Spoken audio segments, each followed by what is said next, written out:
on n'écoute pas la jeunesse parce qu'effectivement, ça a été dit plusieurs fois ici, à travers la voix de Pape Djibi, à travers la voix de différents jeunes qui ont été invités ici. C'est-à-dire, xam nga en fait, le mensonge, il est permanent dans la gestion de ce pays-là. ci niñ koy doxale c'est-à-dire si on ment permanemment dafay am forcément une conséquence ci nit ñi di dunde jeexital bi mooy li xew ni je ne suis pas d'accord quand Charles dit que oui ça a été planifié. Rien du tout n'a été planifié. C'est-à-dire c'est un ensemble de frustrations qui a trouvé un prétexte mu ñëw sukkandiku ci prétexte bi effectivement pour exprimer une colère. C'est l'expression collective d'une colère à travers des jeunes effectivement sans emploi. Et le président de la République lui-même dans son discours a dit j'ai saisi, j'ai compris. Je vous ai compris. Ouais. Je vous ai compris. Je vous ai écouté, je vous ai entendu et je vous ai écouté. Oui, je vous ai compris. Je vous ai compris. xam nga loolu bu ko waxee c'est effectivement ce qu'on attendait que ñu am humilité wu effectivement wax ni parce que maintenant ça contredit je ne vois pas vos brassards rouges. Ça contredit énormément de choses. C'est pas important qu'on y revienne parce que ñu ngi ci processus de pacification de l'espace. C'est quand même important. Parce que bu nit ki buñ ne la faute avouée est à moitié pardonnée loolu mën nañ ko comprendre parce que effectivement le président de la République a parlé dans ce sens et c'était bien avant 2012 c'est-à-dire c'est pour la première fois depuis que Macky gouverne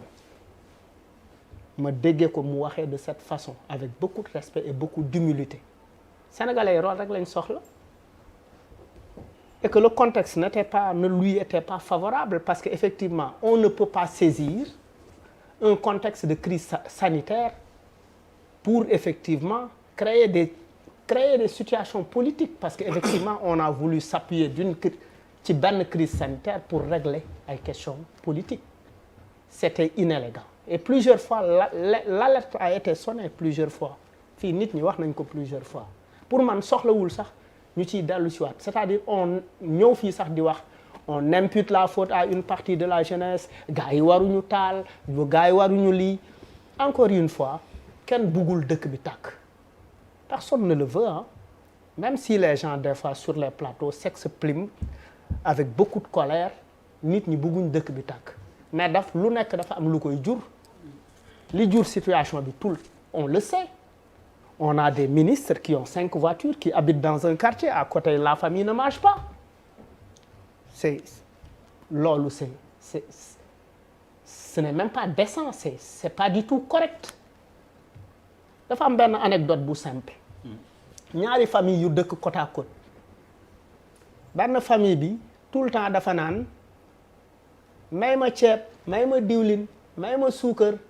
dese woo mburu benn jour famille bi ëppale mère bi yónni doom ji ci beneen mère bi ne ko demal ñaanal ma ko xorom mu ñaan ko xorom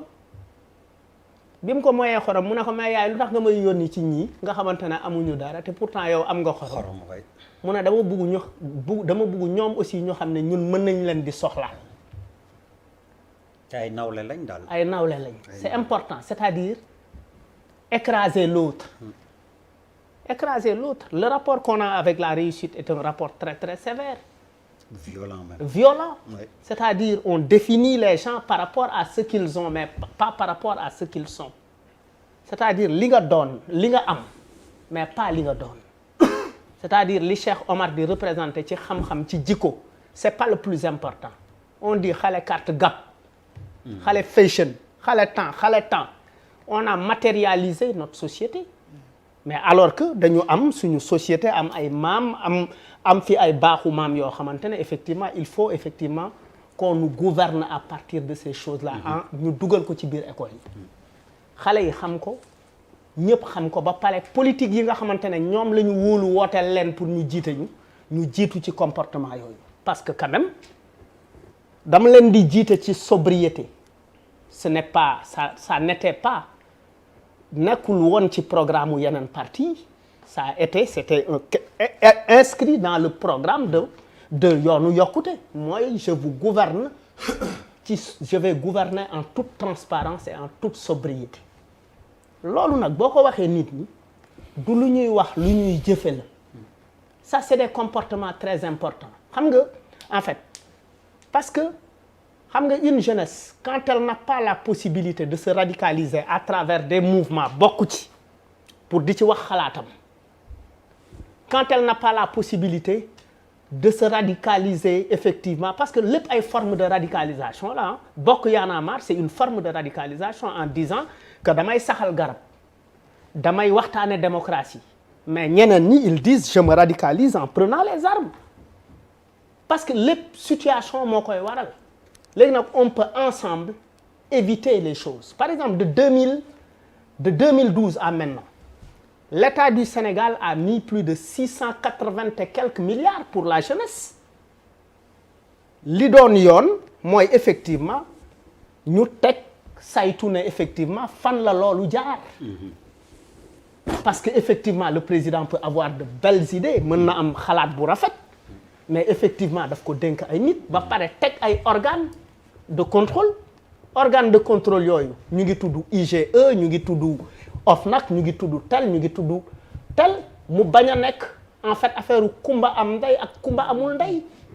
c'est-à-dire les options doivent être sociales elles ne doivent pas être politiques quand on dit que effectivement Khalifa Sall il prend du poids politiquement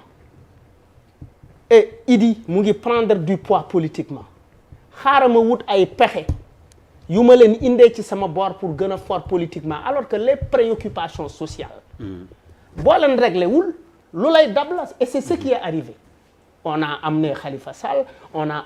amené Khalifa Sall en prison on a amené Karim on a effectivement cette histoire avec Ousmane Sonko et qu'est-ce qui s'est passé les gens se disent mais attends même bu ñu xamu parce que fondamentalement est-ce que vous savez que dans les manifs il y a des jeunes qui ne connaissaient pas Ousmane Sonko il y a des jeunes qui étaient dans la manifestation qui connaissaient pas Ousmane Sonko oui, et heureusement que Ousmane Sonko a eu la décence de dire que effectivement les gens ne sont pas sortis pour moi on a besoin de cette lucidité là par rapport à ceux qui nous gouvernent il faut que ceux qui nous gouvernent ñu nawloo ñu il faut que ñu nawloo ñu buñ ñu nawloowul rien ne marchera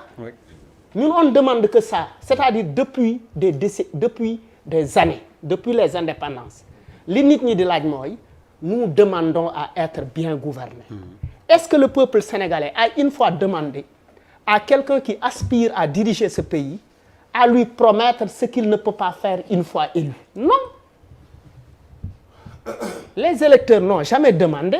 à ce qu'on nous crée des montagnes d'or, à ce qu'on fasse de Guédiawaye une ville, ce qu'on demande, une ville lumière, on demande à ce qu'on crée les conditions d'épanouissement des jeunes de Guédiawaye. Wut loo leen liggéey que yoonal ñu doomu diw bañ et puis arrogance lu tax arrogance baaxul. da ngay toog ñu ne la doomu ministre diw démb moo nekkoon aux Almadies chicha alcool oui et cetera et cetera. Pendant ce temps doomu Moussa Dieng qui est à l'usine de Yarax di defar ay plastique wala saabu il est mort asphyxié wala en fait à la fin du mois il court derrière son salaire def ay grève takk morceau bu xonq pour ñaxtu nga ne yow doo gis morceau bu xonq et puis les espaces d'expression qui auraient pu empêcher cette violence physique ont été étouffés parce que y a énormément d'espace d'expression yu nit ñi mën a waxee nit ñi Sénégal dëkku exutoire la parce que boo toogee nit ki naan la lëmbal bi may lëmbalal du ma ko lëmbalal jeeg bu ndaw lànk naa bañ naa su ma ko defee dama neex c'est une forme d'exutoire c'est important dans ce pays suñu réew dañu soxla yu mel noonu góor bu gisee lu ko jaaxal nopp ya taxaw bañ ya fange